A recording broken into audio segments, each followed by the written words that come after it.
আজ দেখো তড়িৎ ক্ষেত্রে আধানের গতি, এটা দেখো যে আমরা যদি একটা এম ভরের ও কিউ আধানের কণাকে এই তড়িৎ ক্ষেত্রের সঙ্গে 90 ডিগ্রি কোণে ভি বেগে নিক্ষেপ করি, তাহলে তার গতিটা কিরকম দাঁড়াচ্ছে। এক্স অক্ষ বরাবর ভি বেগে আমরা কণাটাকে ছেড়েছি, আর ওয়াই অক্ষ বরাবর তড়িৎ ক্ষেত্রটা আছে। তাহলে এখানে দেখা যাচ্ছে কি এই অভিমুখে অর্থাৎ ওয়াই অক্ষ অভিমুখে এই কণাটার উপর একটা বল প্রযুক্ত হচ্ছে। যেহেতু এটা পজিটিভ আধান, সেই জন্য বলটা হচ্ছে F = QE, এটা ওয়াই অক্ষ বরাবর প্রযুক্ত হচ্ছে। তাহলে এক্স অক্ষ বরাবর কোনো বল নেই, তাহলে এক্স অক্ষ বরাবর এর বেগ ভিটা নির্দিষ্ট থাকবে, কিন্তু ওয়াই অক্ষ বরাবর প্রাথমিক বেগটা 0, পরে ত্বরণ সহ গতিশীল হচ্ছে, এটা আকার ধারণ করছে অধিবৃত্তাকার। এটা আমরা ম্যাথিকভাবে প্রমাণ করছি যে প্রযুক্ত বল হচ্ছে F = QE, তাহলে কণাটির উপর ত্বরণ A সমান হলো F/m সমান QE/m। এখন এইটা ধরলাম যে x দূরত্ব ওর সরণ হয়েছে t সময়ে, তাহলে সময় t সমান x/v। এখন y অক্ষ বরাবর তাহলে বিচ্যুতিটা কত হচ্ছে না y = ut + ½ at² সমীকরণ থেকে এখানে u = 0, যেহেতু প্রাথমিক বেগটা কোনো ঊর্ধ্বমুখী বেগটা 0 প্রাথমিক বেগটা, তাই y = ½ at² সমান ½ q/m e ইনটু t এর জায়গায় x² v² বসিয়ে দাও। এইখানে দেখো সমীকরণটা y = 4ax², একটা যেন অধিবৃত্তাকার সমীকরণ এখানে দাঁড়িয়ে গেল। তাহলে অধিবৃত্তের আকারে এটা হচ্ছে। আরেকটা দেখো, যদি তড়িৎ ক্ষেত্রটা বেগের সমান্তর অর্থাৎ বেগটা তড়িৎ ক্ষেত্রের অভিমুখে কণাটাকে দেওয়া হয়েছে, বা এটা যখন q ধনাত্মক আধানকে যখন v বেগে ছোড়া হচ্ছে, তখন তড়িৎ ক্ষেত্রের অভিমুখে এটা সরলরেখায় গতিশীল হবে, আর ঋণাত্মক আধান যদি থাকে তাহলে তড়িৎ ক্ষেত্রের বিপরীত দিকে এটা সরলরেখায় গতিশীল হবে। এখন এখানে একটা দেখো যে তড়িৎ ক্ষেত্রের মধ্যে আমি যখন একটা ধনাত্মক আধানকে বাইরে থেকে আনবো, তখন কি হচ্ছে না এই তড়িৎ বলের বিরুদ্ধে আমার কিন্তু কাজ করতে হচ্ছে। আমি যখন এখানে যখন বেগ দিয়ে ছুড়ে দিয়েছি তখন তো গতিশীল হচ্ছেই, কিন্তু আমি যদি বাইরে থেকে একটা ধনাত্মক আধানকে তড়িৎ ক্ষেত্রের বিপরীত দিক থেকে নিয়ে এসে স্থাপন করি, তাহলে কি হবে না ওই বলের বিরুদ্ধে বাহ্যিক এজেন্টকে কাজ করতে হবে। তখন ওই কাজটা ওই আধানটার মধ্যে স্থিতিশক্তির উপর সঞ্চয় থাকবে, তখন আপনা থেকে ওই কণাটা আবার অভিমুখে গতিশীল হবে। আমরা যখন মহাকর্ষের ক্ষেত্রে দেখেছি, মহাকর্ষ ক্ষেত্রে যে একটা বস্তুকে যদি নিচে থেকে উপরে তুলি, তাহলে মহাকর্ষ বলের বিরুদ্ধে কাজ করতে হয়, সেই কাজটা অন্য স্থিতিশক্তির উপর সঞ্চয় থাকে, তখন ছেড়ে দিলে আপনা থেকে ওটা গতিশীল হয়ে যাচ্ছে। তাহলে যে কোনো সংরক্ষী ক্ষেত্রে আমরা দেখছি যে একটা শক্তির সঙ্গে সম্পর্ক রয়েছে। সেরকম তড়িৎ ক্ষেত্র একটা সংরক্ষী ক্ষেত্র, সেই সংরক্ষী ক্ষেত্রে যখন বাহ্যিক এজেন্ট কোনো কাজ করছে, তখন সে আধানটার মধ্যে একটা স্থিতি শক্তি সঞ্চিত হচ্ছে। একক আধানের এই স্থিতি শক্তিটাই তড়িৎ ক্ষেত্রের মধ্যে একটা বিশেষ ধর্ম প্রকাশ করছে, সেই ধর্মটাকে বলা হচ্ছে তড়িৎ বিভব। এখন এখানে দেখো তড়িৎ ক্ষেত্রের এই অভিমুখে নিয়েছি E, এই তড়িৎ ক্ষেত্রের দুটি বিন্দু A এবং B। এখন একটা Q আধানকে যদি A থেকে B তে নিয়ে যেতে এক্সটার্নাল এজেন্টে W এক্সটার্নাল কাজ করতে হয়, এবং এই যে সিস্টেম আছে তড়িৎ ক্ষেত্র বল, এই সিস্টেমটা কাজ করবে এই W সিস্টেম। এবার আমরা যদি এই আধানটাকে কোন রকম গতিশক্তি পরিবর্তন না করে এ থেকে বিতে নিয়ে যেতে পারি, তাহলে কার্যশক্তির উপপাদ্য থেকে আমরা কি লিখতে পারি, W external plus W system সমান 0, অর্থাৎ W external সমান -W system। এই যে কাজটা এ থেকে বি তে নিয়ে যাওয়ার জন্য যে কাজটা, সেই কাজটা যদি একক ধনাত্মক আধানকে আমি নিয়ে যাই, তাহলে সেই কাজটা হয়ে যাবে ওই দুটো বিন্দুর মধ্যে বিভব প্রভেদ। প্রথমে আমরা বিভব প্রভেদ নিয়ে আলোচনা করছি। বিভব প্রভেদ কি হচ্ছে না, এ থেকে বি তে যখন একক ধনাত্মক আধানকে নিয়ে যাচ্ছি, তখন VB - VA সমান হয়ে যাচ্ছে W external Q by Q minus W system by Q. তার মানে কি হলো না, কিউ যদি +1 হয় তাহলে ভিবি মাইনাস ভিএ সমান মাইনাস ডাব্লিউ সিস্টেম বাই +1। অর্থাৎ দুটি বিন্দুর মধ্যে বিভব প্রভেদ হচ্ছে একক ধনাত্মক আধানের উপরে সিস্টেম দ্বারা অর্থাৎ তড়িৎ ক্ষেত্র দ্বারা কৃতকার্যের ঋণাত্মক মান বা বহিস্থ এজেন্ট দ্বারা কৃতকার্যের ধনাত্মক মান হবে।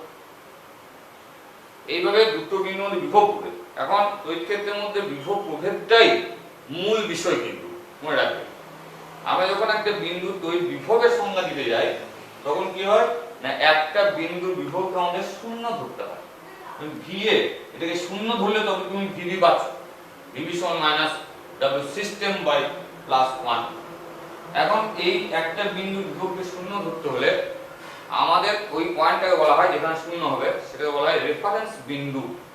যেমন আমরা স্থিতিশক্তির ক্ষেত্রে দেখেছি যে কোনো উচ্চতাকে তুমি শূন্য ধরতে পারো, শূন্য লেভেল, তার উপরে নিয়ে গেলে স্থিতিশক্তিটা বাড়ছে। সেরকম এখানে একটা রেফারেন্স বিন্দু ধরতে হবে যার বিভবটা হচ্ছে শূন্য। এটা হতে পারে অসীম দূরত্ব হতে পারে, অসীম দূরত্বে সাধারণত এখানে বিভব শূন্য ধরা হয়, আবার পৃথিবীর বিভবও শূন্য ধরা হয়। তাহলে যখন আমরা বিভব একটা বিন্দুর বিভবের সংজ্ঞা দেবো, অর্থাৎ বিন্দুর শুধুমাত্র বিভবের সংজ্ঞা দেবো, তখন কি বলবো না, অসীম দূরত্ব থেকে কোনো একক ধনাত্মক আধানকে তার গতিশক্তির পরিবর্তন না করে তড়িৎ ক্ষেত্রে কোনো বিন্দুতে আনতে বহিস্থ এজেন্ট যে কাজ করে বা সিস্টেম দ্বারা যে ঋণাত্মক কার্য হয় তাকে বলা হচ্ছে ওই বিন্দুর বিভব। তাহলে বিভব ভিবি সমান হলো মাইনাস ডাব্লিউ সিস্টেম বাই +1। এখন পৃথিবীর বিভবটা হচ্ছে শূন্য। পৃথিবীর বিভব আমরা জানি এটাকে ধরো সমুদ্রের লেভেলের সঙ্গে তুলনা করা হচ্ছে। সমুদ্রের যে জল তার উচ্চতার লেভেলটা শূন্য ধরা হয়, ওখানে কিছু জল বাষ্পীভূত হলেও তার লেভেলের পরিবর্তন হয় না, আবার কিছু জল প্রবেশ করলেও নদী থেকে তার লেভেলের পরিবর্তন হয় না। সেরকম পৃথিবীতে কিছু আধান প্রবেশ করলেও এই বিভবের পরিবর্তন হয় না, আবার কিছু আধান বেরিয়ে গেলেও এই বিভবের পরিবর্তন হয় না। সেজন্য বিভবটাকে শূন্য ধরা হচ্ছে। কোনো একটা ধনাত্মক আধান আহিত বস্তুকে যদি পৃথিবীর সঙ্গে যোগ করো তাহলে পৃথিবী থেকে ইলেকট্রন ওখানে চলে গিয়েও বিভব শূন্য করবে। আর যদি ঋণাত্মক আধান আহিত বস্তুকে যুক্ত করো তাহলে ওই ঋণাত্মক আধান আহিত বস্তু থেকে ইলেকট্রন পৃথিবীতে গিয়ে ওর বিভবকে শূন্য করবে। সেজন্য আমরা যখন কোনো একটা বস্তুকে আর্থিং করি বা গ্রাউন্ড করি বলা হয়, তখন তার বিভবটা শূন্য হয়ে যায়। যেমন এই যে বস্তুটা আছে এই গোলকটা, এখানে যদি একে যদি আর্থিং করে দাও, আর্থিং এর চিহ্ন হচ্ছে এটা, তাহলে এর এই পৃষ্ঠে বিভবটা শূন্য হয়ে যাচ্ছে। আবার ধরো দুটি, এটা কিউ আধান আহিত বস্তু, এটা কিউ2 আধান আহিত বস্তু, একে যদি পরিবাহী তার দিয়ে যোগ করে দেওয়া হয় তাহলে কি হবে না, আধান এক প্রান্ত থেকে অন্য প্রান্তে যেতে থাকবে। মনে করো এই বিন্দুটার বিভব ভিবি, এই বিন্দুটার বিভব ভিএ। এখন ভিবি ইজ গ্রেটার দ্যান যদি ভিএ হয় তাহলে এখান থেকে আধান এই দিকে চলে যাবে, এ থেকে বিতে চলে যাচ্ছে। এখানে কিন্তু আধানের পরিমাণের উপরে এটা নির্ভর করছে না। কিউ2 যদি কিউ1 থেকে বেশিও হয় তবুও যেহেতু এর বিভব বেশি আছে সেই জন্য এখান থেকে এই দিকে আধানটা চলে যাচ্ছে। এটা তোমরা জানো যে আমরা জলের উচ্চতার সঙ্গে তুলনা করি। এই দুটি সংযুক্ত নলের মধ্যে যার উচ্চতার লেভেল বেশি সেখান থেকে নিম্ন উচ্চতার দিকে জলটা যাবে। এই উচ্চতার লেভেলটাকে বিভবের সঙ্গে তুলনা করা হয়। আর উচ্চতার পার্থক্য হলো বিভব পার্থক্য। আমরা তাপমাত্রার সাথে তুলনা করি, এই তাপমাত্রা উচ্চ হলে উচ্চ তাপমাত্রা নিম্ন তাপমাত্রার দিকে তাপ এইভাবে চলে যায়। যতক্ষণ তাপমাত্রা সমান হচ্ছে বা উচ্চতার লেভেল সমান হচ্ছে ততক্ষণ এটা চলবে। এদেরও বিভব যতক্ষণ না সমান হচ্ছে ততক্ষণ এই আধান এর মধ্যে চলতে থাকবে। এইভাবে দুটি বিন্দুর মধ্যে বিভব পার্থক্য যেই থাকে তবে একমাত্র আধানের এখানে চলাচল হচ্ছে। এখন আমরা দেখব যে এই যে ডাব্লিউ সিস্টেম কিভাবে আমরা এই কাজটাকে বের করব। সেইটা বের করলেই আমরা এই বিভবটা আমরা বের করতে পারবো। প্রথমে আমরা একটা সুষম তড়িৎ ক্ষেত্র নিচ্ছি।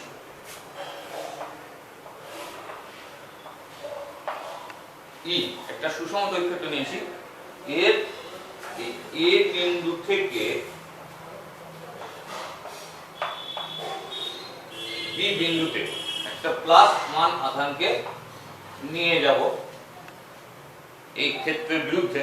তাহলে আমাকে কত কাজ করতে হবে? তাহলে এখানে দেখো উপযুক্ত বলটা হচ্ছে F সমান E ইনটু 1 কিউই।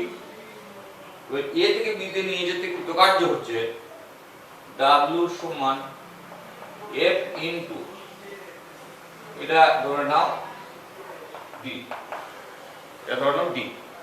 তাহলে যেহেতু তড়িৎ ক্ষেত্রের বিপরীত দিকে থেকে নিয়ে যাচ্ছি, এই দিক থেকে এদিকে নিয়ে যাচ্ছি, সেই জন্য এইটা হয়ে যাবে মাইনাস ডি। তাহলে মাইনাস ই ইনটু ডি হয়ে গেল কৃতকার্যটা। এইটা হচ্ছে বিভব পার্থক্য এ এবং বি বিন্দুর মধ্যে, অর্থাৎ ভিবি মাইনাস ভিএ সমান মাইনাস ই ডি। এইটা হচ্ছে ই ইনটু 1টা ইনটু ডি, এটা হচ্ছে সিস্টেম দ্বারা কৃতকার্য। সিস্টেম দ্বারা কৃতকার্য ঋণাত্মক মান একক গুণাত্মক আধানের জন্য হচ্ছে এখানে বিভব পার্থক্য। এখন যদি তুমি শুধু একটা বিন্দুর জন্য বিভব পার্থক্য বের করো, বিভব বের করো একটা বিন্দু, তাহলে তোমাকে ওখানে অসীম থেকে নিয়ে আসতে হবে, তখন কিন্তু সিস্টেমটা আলাদা হবে। আমরা এখানে প্রথমে এটা সুষম তড়িৎ ক্ষেত্রে আমরা দেখে নিলাম যে বিভব পার্থক্যের সঙ্গে তড়িৎ প্রাবল্যের কি সম্পর্ক, অর্থাৎ E equal to minus VB minus VA by D হয়ে গেল। এবার যদি অসম তড়িৎ ক্ষেত্র ধরো, যেখানে তড়িৎ ক্ষেত্রটা অসম আছে, তাহলে কি হবে না, অসম তড়িৎ ক্ষেত্রের ক্ষেত্রে দুটো বিন্দু, অসম তড়িৎ ক্ষেত্রে আমরা দুটো বিন্দু নিচ্ছি এ বি। এখানে কিন্তু আমাকে প্রথমে তড়িৎ ক্ষেত্রটা কিন্তু সুষম করে নিতে হবে, তবে এই ফর্মটা ব্যবহার করতে পারবো। সেখানে এই বিন্দুগুলোর দূরত্ব খুব ক্ষুদ্র হচ্ছে, dx খুব ক্ষুদ্র দূরত্ব হলো।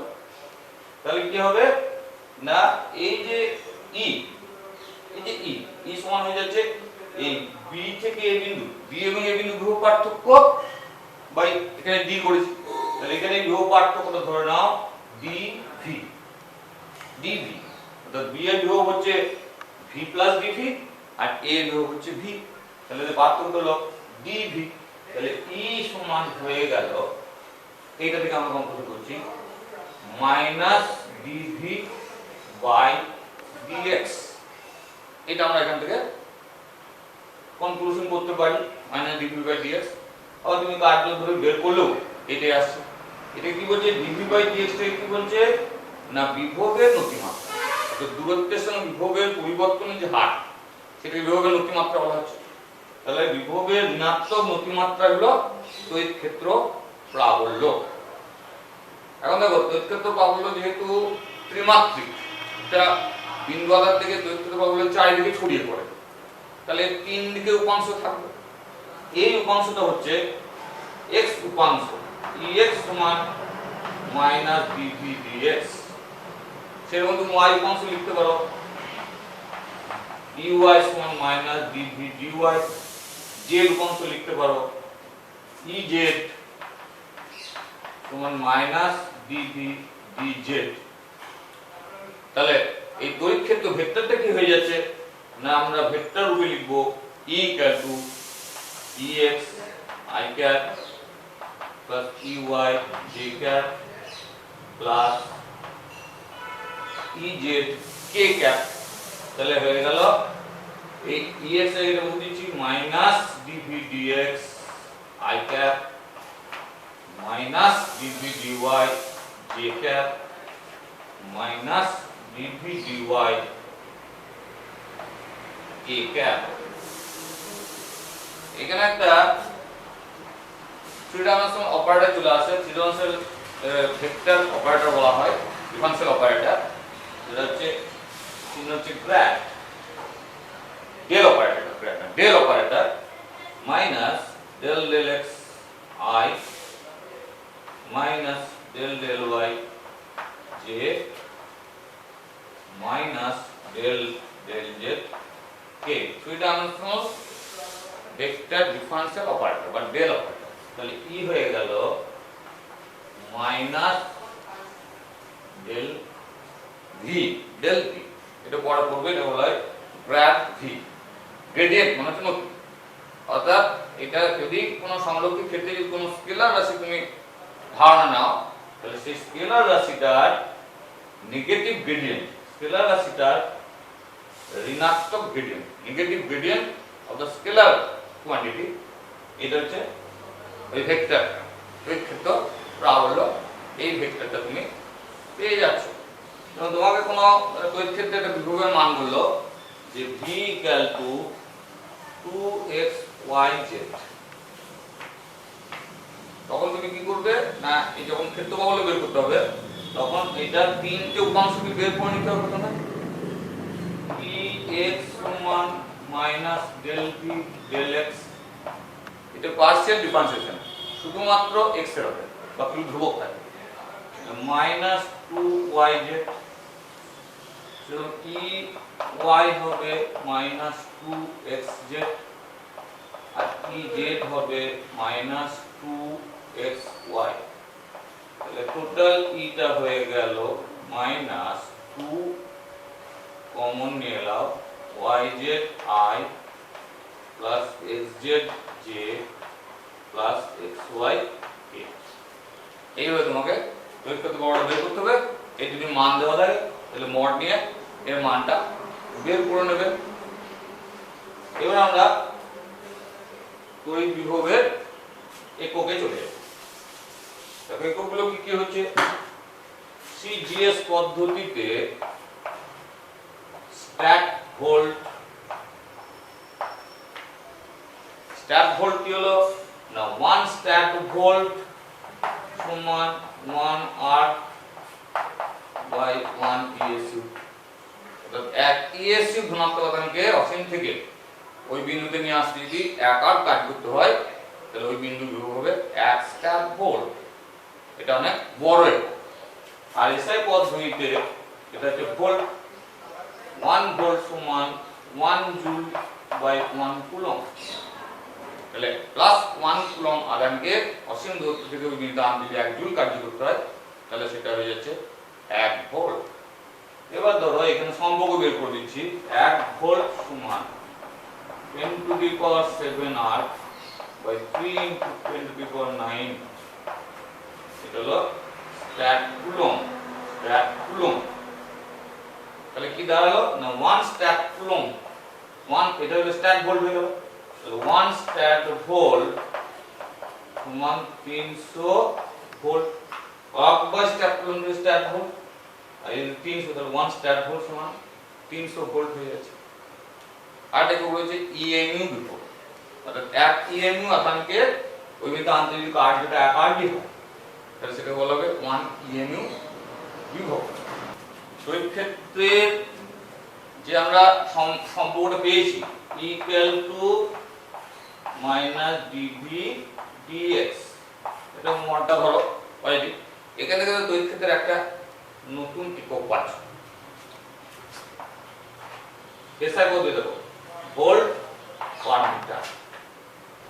এর আগে আমরা কি পেয়েছিলাম না newton per coulomb, newton per coulomb. এবার তুমি এই newton into metre by coulomb into metre করো, তাহলে joule per coulomb into metre মানে ভোল্ট পার মিটার, এটা হয়ে যাচ্ছে। ঠিক আছে।